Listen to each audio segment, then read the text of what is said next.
샬롬하고 인사합니다. 할렐루야. 샬롬 샬롬 샬롬 샬롬 샬롬. 하나님 사랑합니다. 여러분 주 안에서 사랑합니다. 창세기 28장 말씀이죠. 10절에서 19절의 그런 내용입니다. 28장 10절에 보니 이제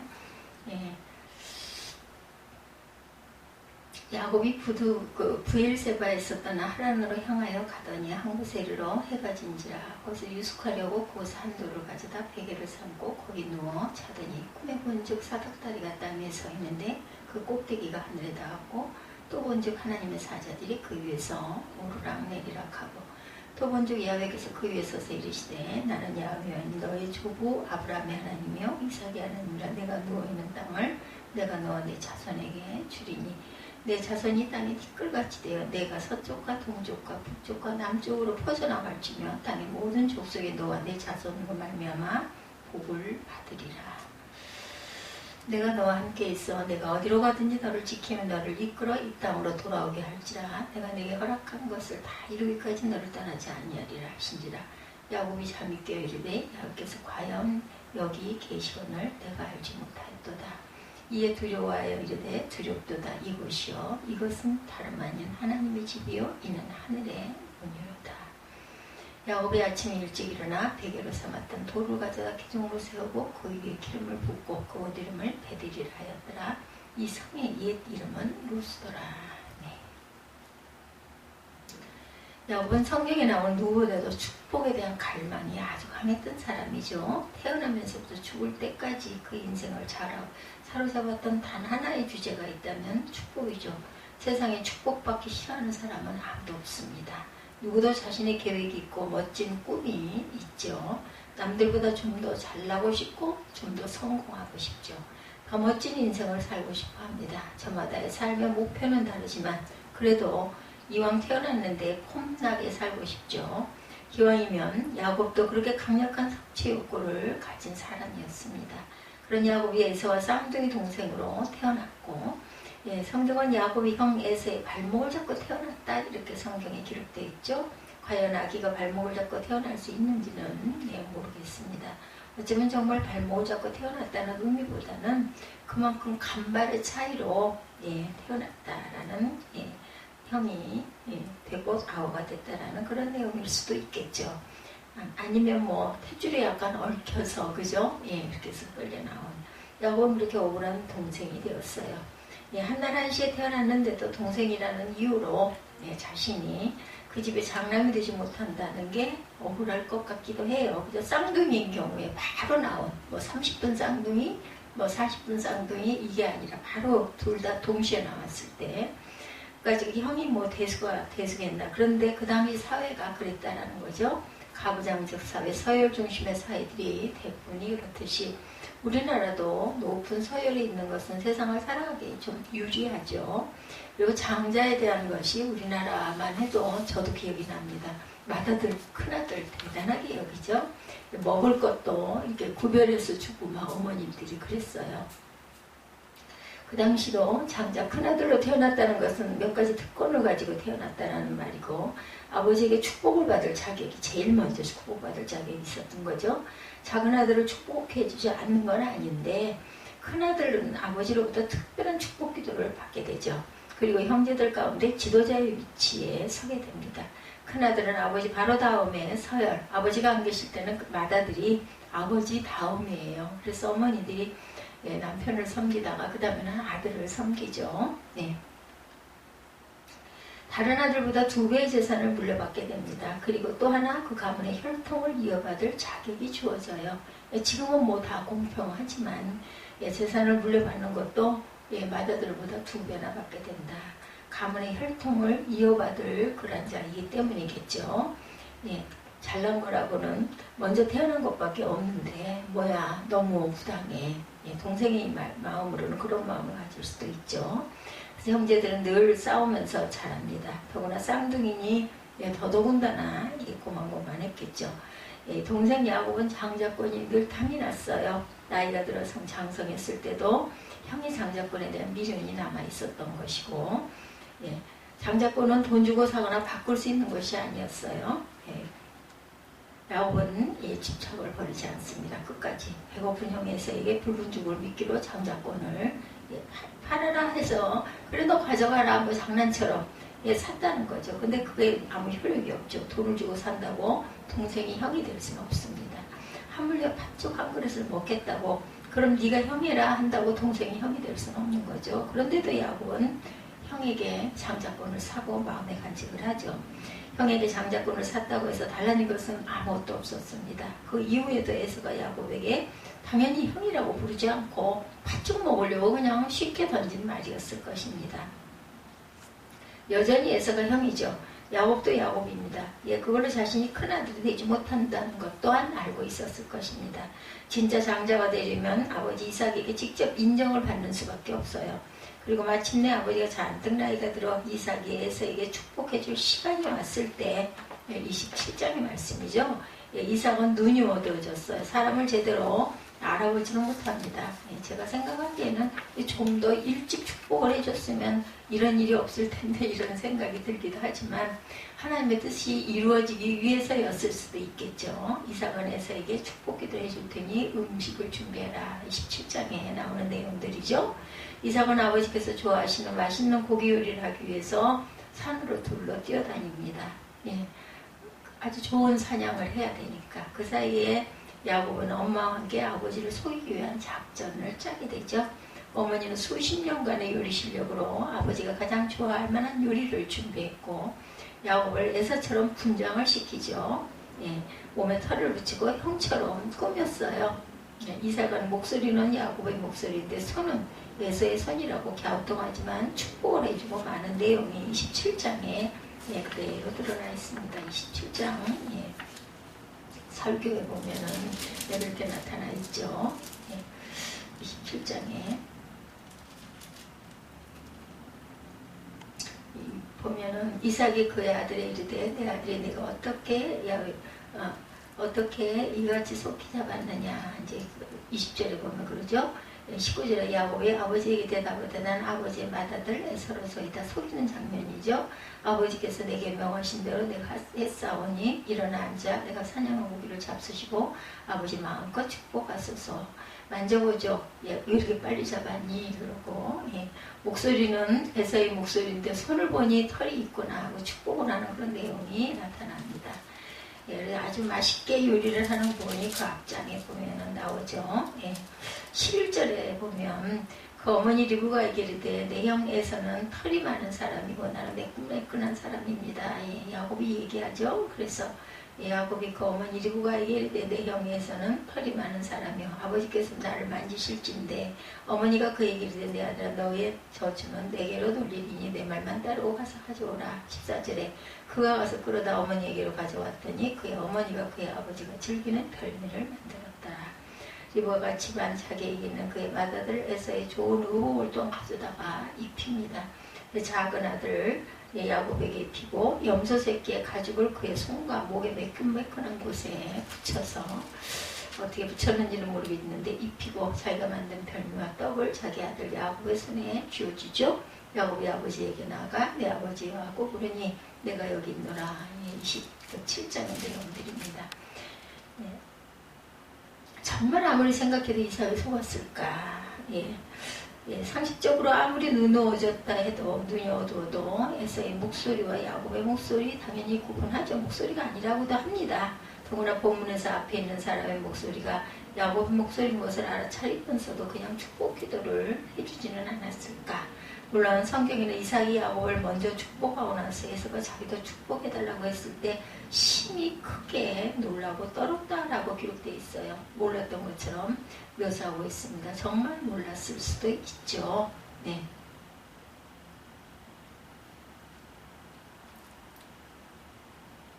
그리고 또한 보니 28장 그 초반에도 보면은 이삭이 야곱을 불러 그에게 축복하고 당부하죠. 너는 가나안 사람의 딸들 중에서 아내를 맞이하지 말고 일어나 바단 아람으로 가서 내 외조부 부두엘의 지대에 이르러 거기서 내 외삼촌 라반의 딸들 중에 아내를 맞이하라고 이삭이 이렇게 얘기합니다. 3절에 전능하신 하나님이 내게 복을 주시어 내가 성육하고 번성하게 하여 내가 여러 족속을 이루게 하시고 아브라함에게 허락하신 복을 내게 주시되 너와 함께 내 자손에게도 주사 하나님이 아브라함에게 주신 땅 곧 내가 거류하는 땅을 내가 차지하게 하시기를 원하노라. 이에 이삭이 야곱을 보내매 그가 바단 아람으로 와서 라반에게 이르렀으니 라반은 아람 사람 부두엘의 아들이요 야곱과 에서의 어머니 리브가요 오라비였더라. 삼촌이죠. 그러니까 네.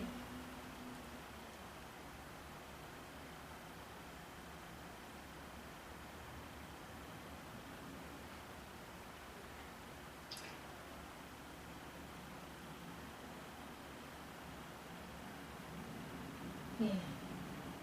27장에 보면은 33절에 나오네요. 이삭이 심히 크게 떨며 그러면 사냥한 고기를 내게 가져온 자가 누구냐? 내가 오기 전에 내가 다 먹고 그를 위하여 축복하였은즉 그가 반드시 복을 받을 것이니라.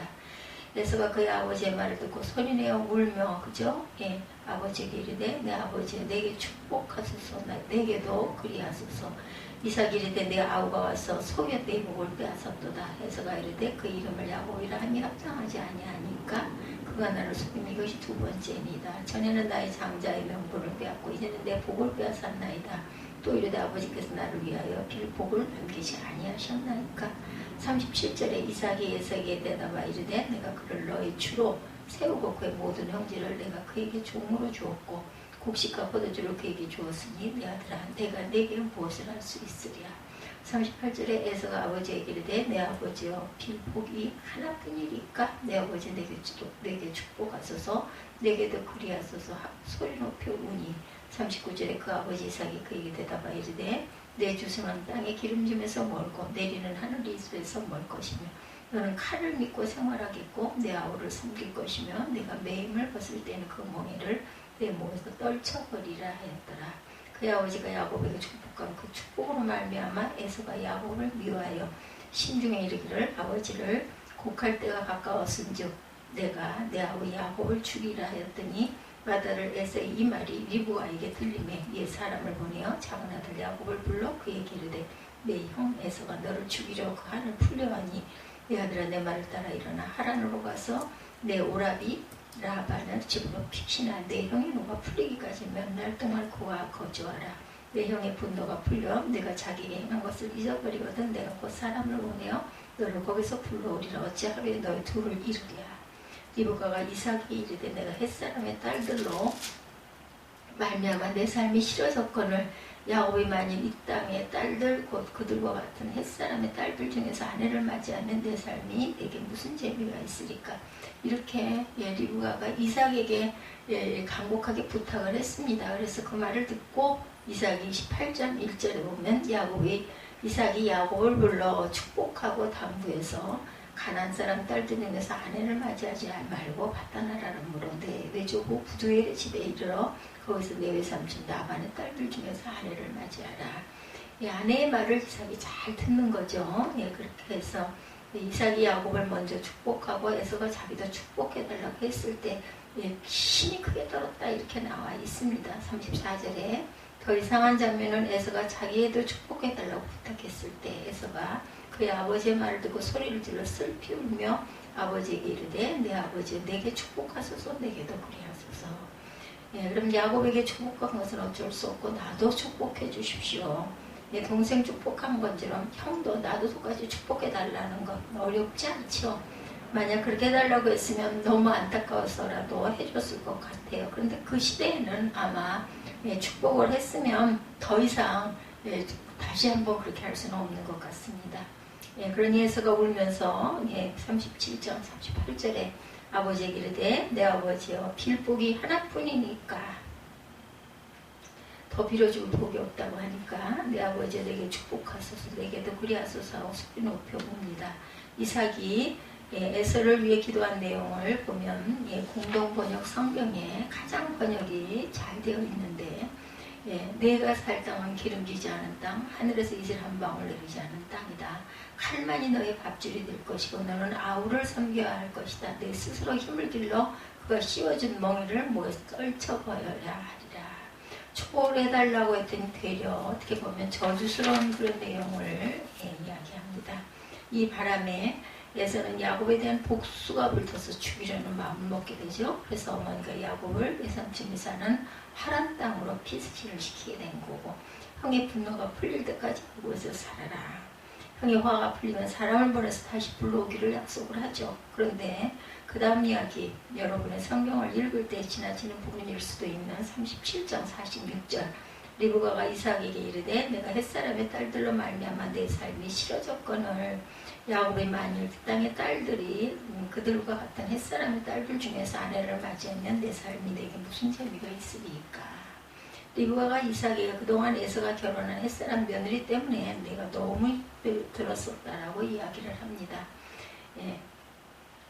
이미 에서와 부모 사이에 심각한 문제가 있었던 것이죠. 창세기 26장 34, 5절에 보면 에서가 40세 해족속 부엘리의 딸 유딕과 해족속 엘론의 딸 바스맛을 아내로 맞이하였더니 그들이 이삭과 리브가의 마음에 근심이 되었더라 이렇게 써있어요.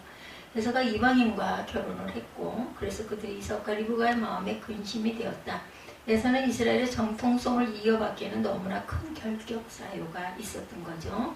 오늘 축복기도를 가로채기 사건이 있기 전에 이미 이런 갈등의 상황들이 있었던 것. 그리고 마침내 결정적인 사건이 터진 것. 이미 이삭의 마음에도 형 에서가 자신의 혈통을 이어가는데 부족하다고 생각하고 있었을 것이다. 리브가는 아들 야곱을 하란 땅 외삼촌 라반의 집으로 보내기 전에 남편 이삭에게 이야기를 한 것이죠. 큰아들이 이렇게 속을 썩였는데 작은 아들이라도 제대로 장가를 보내야 하지 않겠소. 리브가 이야기를 듣고 이번에는 이삭이 야곱을 불러서 28장 오늘 본문이기도 하죠. 불러서 이야기합니다. 이삭이 야곱을 불러 그에게 축복하고 당부하 이르되 너는 가나안 사람의 딸들 중에서 아내를 맞이하지 말고 일어나 밧단아라로 가서 내 외조부 부두엘의 집에 이르러 거기서 내 외삼촌 라반의 딸들 중에서 아내를 맞이하라. 전능하신 하나님이 내게 복을 주시고 내가 생육하고 번성하게 하여 내가 여러 족속을 이루게 하시고 아브라함에게 허락하신 복을 주시되 너와 함께 내 자손에게도 주사 하나님의 아브라함에게 주신 땅 곧 내가 거류하는 땅을 내가 차지하게 하시기를 원하노라. 이삭은 야곱의 작은 아들이고 중간에 가로채기를 했고 자신을 속인 것이라는 것을 다 알게 된 지금도 여전히 그에게 축복합니다. 다시 한번 자신이 내린 축복을 확인하죠. 이스라엘의 역사에서 큰아들에게 장자권이 돌아가지 않은 예가 너무나 많다고 그래요. 이스라엘의 역사는 말로만 장자권이 사실은 작은 아들에게 이어지는 역사가 더 많았습니다. 야곱과 에서가 그랬고 요셉이 자신의 아들 에브라임과 므낫세를 데리고 와서 축복해달라고 할 때 야곱은 오른손과 왼손을 교차해서 축복을 하죠. 누가 큰아들인지 알면서도 일부러 작은 에브라임의 머리에 오른손을 왼손은 큰아들 므낫세의 머리에 얹고 축복을 합니다. 다윗은 그 집안의 8번째 아들이었죠. 솔로몬은 아이의 수리권 밖에 있는 이복 동생이었어요. 그것이 하나님의 뜻이었습니다. 축복은 맏아들이기 때문에 당연히 주어지는 것은 아니었다라는 거죠. 나는 당연히 축복받을 권리가 있다고 주장하는 사람에게 주어지는 것이 아니다. 하나님의 선택을 받은 사람들을 통해서 이스라엘의 혈통이 이어져 간다. 하여튼 본문의 야곱 이야기로 보면 10절에 야곱이 브엘세바에서 떠나 하란으로 향하여 가더니 하란은 아브라함이 갈대아 우르를 떠나 정착해서 살던 곳이죠. 아브라함은 나중에 며느리를 얻기 위해 이곳에 자기 종을 보내어 그곳에서 리브가를 데리고 왔어요. 이제 이삭과 리브가도 자기 아들 야곱에게 아내를 구하기 위해 그곳으로 가라. 하란이라는 곳은 길이라는 뜻을 가지고 있는 도시입니다. 길이 잘 발달한 곳이죠. 그래서 그것은 상업과 무역의 통로이자 중심지였고 아주 번창한 그런 도시였습니다. 하나님께서 아브라함에게 떠나라고 했던 그 풍요의 도시 하란 땅을 이제 그의 손자 야곱은 다시 돌아가고 있는 거죠. 야곱이 그토록 바랬던 축복은 하란 땅과 같은 풍요한 축복이었을지 모릅니다. 더 많이 소유하고 더 많이 누리는 삶을 원한 거죠. 하나님께서 아브라함에게 그곳 하란 땅을 떠나라고 하셨건만 야곱은 다시 그것을 향해 가고 있는 거죠. 11절에 한 곳에 이르러 해가 진지라 거기서 유숙하려고 그곳에 한 돌을 가져다 베개를 삼고 거기 누워 자더니 가다가 한 곳에 이르릅니다. 노숙을 하죠. 돌로 베개를 만들어 잠을 잡니다. 19절에 원래 루스라고 부르던 장소였다. 부엘세바로부터 거리가 8, 90km 정도 되는 곳. 아무리 아무도 쫓아오는 형을 피해 도망하여 목숨을 걸고 뛰었다고 해도, 그죠? 하루 만에 도착한 것은 아닙니다. 네. 적어도 아마 며칠 밤을 밖에서 홀로 지냈을 것이에요. 형이 혹시 쫓아오지 않을지 걱정하면서 두려워하면서 노숙을 했겠죠. 축복을 바라보며 어거지로 장자권도 사고 축복기도도 가로챘는데 신세가 아주 더 처량하게 된 거죠. 그리고 그러던 중에 꿈을 꾸죠. 꿈에 본즉 사닥다리가 땅 위에 서 있는데 그 꼭대기가 하늘에 닿았고 또 본즉 하나님의 사자들이 그 위에서요 오리락 메리락하고 야곱은 하늘로 오르내리는 사닥다리를 본 거예요. 하늘로 향하는 통로이죠. 그곳에서 하나님의 사자들이 오르락 메리락 합니다. 야곱이 알지 못하는 사이에도 하나님은 부지런히 하나님의 사자들을 오르락 내리게 메리락 하면서 일하게 하셨고, 우리가 알지 못하는 사이에도 하나님은 끝없이 일하고 계시는 하나님, 우리가 보지 못하는 사이에도 하나님 계속 우리를 위해 분주하게 움직이시죠. 그곳에서 하나님의 음성을 듣습니다. 여기서 하나님은 야곱에게 특별한 약속을 해요. 첫 번째 약속은 내가 누워있는 땅을 너와 내 자손에게 주겠다. 또 본적 13절에 18장 13절 또 본적 야훼께서 그 위에 서서 이르시되 28장 13절 말씀이죠. 야훼께서 그 위에 서서 이르시되 나는 야훼이니 너의 주고 아브라함의 하나님이여 이삭의 하나님이라 내가 누워있는 땅을 내가 너와 내 자손에게 주리니 내 자손의 땅에 티끌같이 되어 내가 서쪽과 동쪽과 북쪽과 남쪽으로 퍼져갈지는 땅의 모든 족속이 너와 내 자손으로 말미암아 복을 받으리라. 내가 너와 함께 있어 내가 어디로 가든지 너를 지키며 너를 이끌어 이 땅으로 돌아오게 할지라. 내가 내게 허락한 것을 다 이루기까지 너를 떠나지 아니하리라 하신지라. 야곱이 잠이 깨어 일어나 야곱에서 과연 여기 계시면을 내가 알지 못하였도다. 야곱이 하나님을 만나는 장면이 28장에 나오죠. 네. 이 세 가지 약속, 너와 함께 있어 내가 어디로 가든지 너를 지키며 너를 이끌어 이 땅으로 돌아오게 할 것이다. 내가 네 허락한 것을 이루기까지 너를 절대로 떠나지 않겠다. 아브라함의 하나님, 이삭의 하나님이신 야훼 하나님께서 이제는 야곱의 하나님이 되시겠다라고 말씀하신 거죠. 이것이 야곱 처음으로 하나님을 만나는 장면입니다. 이전까지 야곱에게 하나님은 아브라함의 하나님이었고 이삭의 하나님이었을 뿐이었는데 이제 하나님은 에세의 하나님이 되신 게 아니라 내가 너의 하나님이 될 것이다. 야곱은 끝없이 자신의 인상에 대해 불만을 가지고 있던 그런 사람이었고 둘째로 태어났기 때문에 너무나 불공평하다. 그래서 어떻게 해서든지 큰아들이 되고 싶었고 하나님께 축복을 받고 싶었던 거죠. 인정받는 아들이 되고 싶었습니다. 그의 세상에서 만족이 없었고 마음의 평화가 없었던 겁니다. 늘 더 잘 살고 싶어서 안달을 냈고 어거지로 축복까지 받은 거죠. 그런데 현실은 달라지지 않아 여전히 모든 것이 답답합니다. 아니 오히려 모든 것이 엉망이 됐어요. 모든 관계가 깨졌습니다. 사랑하는 부모님과 헤어져야 했고 하나뿐인 형이 자신을 죽이려고 이를 갈고 축복을 받았는데도 더 큰 고난이 찾아오죠. 하늘을 보며 돌베개 메고 노숙을 하는 신세가 됐습니다. 황량한 광야를 헤매며 하나님을 향해 가는 그의 길은 여전히 끝이 없이 막막해 보입니다. 그런 그에게 마침내 하나님께서 찾아오신 거죠. 그리고 축복을 하십니다. 자신의 삶의 새로운 비전을 품게 하시는 하나님, 아브라함과 이삭의 하나님이 야곱의 하나님이 되어주신 거죠. 야곱이 잠에 깨어 이르되 야곱께서 과연 여기 계시거늘 내가 알지 못하였도다. 이에 두려워하 이르되 두렵도다. 이곳이요 이것은 다름 아닌 하나님의 집이요 이는 하늘의 문이로다. 이렇게 깨닫습니다. 야곱은 잠에서 깨어났고 그리고 깨달았어요. 여호와께서 여기 계시는데 알지 못했다는 거죠. 하나님은 어느 특별한 곳에 계시는 분은 아니셔요. 그의 곁에 늘 계셨죠. 아무렇게나 누워 쪼그리고 자던 그곳 하나님이 계신 곳이었습니다. 그것이 바로 하나님의 집이었고 이 세상과 하나님의 나라를 연결하는 통로였다라는 것. 지금까지 야곱은 철저하게 자기 중심적인 삶을 살고 있었어요. 그런데 그가 베델에서 하나님을 이제 만난 거죠. 하나님을 만남으로 이제 그의 인생의 전환점을 맞이합니다. 베델이라는 장소가 특별한 곳은 아니에요. 하나님이 임하시는 곳이라면, 하나님께서 임재하시는 곳이라면 그것이 바로 베델이고 하나님의 집이고 하나님의 임재의 장소입니다. 오늘 이 자리에 하나님이 임하신다면 이것이 바로 베델이라는 거죠. 이것이 하나님의 집이고 하늘의 문입니다. 여러분이 헤매고 있는 여러분의 광야, 여러분의 베델이 있습니까? 예, 그곳에서 하나님은 여러분과 함께 하신다라는 거. 어디로 가든 너를 지켜주신다고 약속하신 하나님께서 그곳에 함께 하시는 하나님. 18절에 야곱이 아침에 일찍 일어나 베개로 삼았던 돌을 가져다 기둥으로 세우고 그 위에 기름을 붓고 그곳 이름을 베델이라 하였더라. 이 성의 옛 이름은 루스더라. 자신이 베던 평범한 돌을 세워서 기둥을 세웁니다. 기름을 붓습니다. 그리고 서원하죠. 이 자리를 기억하겠습니다. 라는 의지죠. 언약입니다. 나와 함께 하신 하나님을 잊지 않겠다라는 거죠.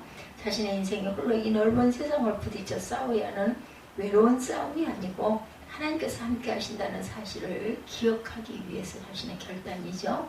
여전히 야곱을 기다리고 있는 삶은 험난하기만 합니다. 고난이 없는 삶은 없어요. 축복받는 야곱도 마찬가지였다라는 것. 야곱은 이제 하나님 땅에서 20년이 넘도록 외삼촌에게 숨어 살면서 수없이 많은 고난을 감내해야 하죠. 무슨 일이 닥칠지 알 수 없습니다. 달라진 것이 있다면 야곱은 이제 더 이상 두려워하지 않게 됐다는 거죠. 하나님께서 자신과 함께 사실 것이라는 사실을 믿었기 때문입니다. 그리고 반드시 돌아오겠다는 결심을 하는 거죠. 지금은 비록 환한 땅을 향해 가지만 다시 돌아올 것이라는 것입니다. 이곳에서 기둥으로 표시해놓고 다시 돌아오겠다고 다짐을 하죠. 하나님 땅이 어떤 곳인지 모르지만 그곳에 안락하고 풍요로운 도시에서의 삶에 안주하지 않겠다라는 의지죠. 반드시 하나님의 약속대로 내게 주시기로 약속하신 그 땅으로 돌아오겠다라고 결심을 하죠. 아브라함과 이삭을 인도하셨던 하나님의 원하시는 그 땅 브엘세바를 향해 돌아가겠다라는 말입니다. 이제 야곱의 길은 자신만의 길이 아니에요. 이제는 하나님의 계획이 담겨 있고 하나님께서 꿈꾸는 미래가 담겨 있습니다. 야곱의 인생에 하나님이 개입을 하시죠. 이제는 하나님의 계획이 담겨 있어요. 예, 하나님께서는 꿈꾸는 미래가 담겨 있습니다. 예.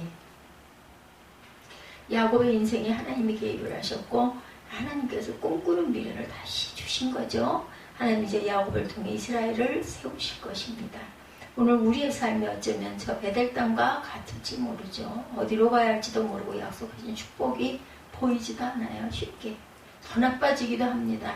하나님은 보이지 않고 그분의 계획도 잘 모르겠고 베델의 그 척박한 땅에서 막막한 마음으로 돌베개를 베고자 하는 야곱과 같이 쫓기듯이 오늘을 살고 있는 모든 이들에게 하나님께서 찾아오셔요.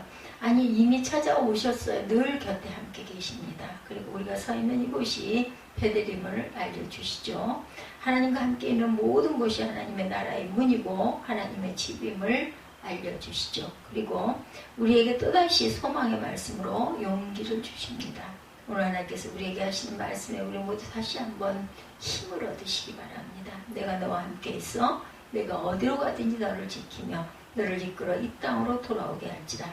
내가 네게 허락한 것을 다 이루기까지 너를 떠나지 아니하리라. 아멘.